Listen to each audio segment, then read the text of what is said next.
আসসালামু আলাইকুম। প্রথমে উনুনের মধ্যে ছোলার ডাল দিয়ে দিবেন।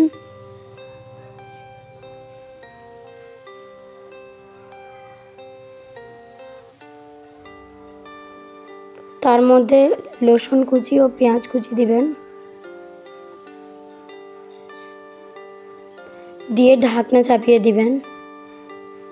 সজনে ডাঁটাগুলো ভালোভাবে কেটে নেবেন।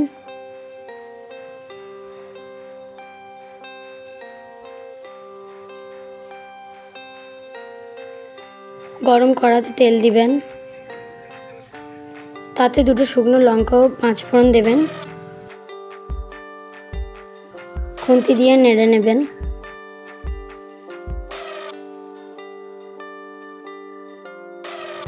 ভালোভাবে লাল করে তাতে দুটো পেঁয়াজ কুচি দিবেন। ভিডিওটা পুরো দেখতে চাইলে চ্যানেলে যেয়ে দেখে আসুন।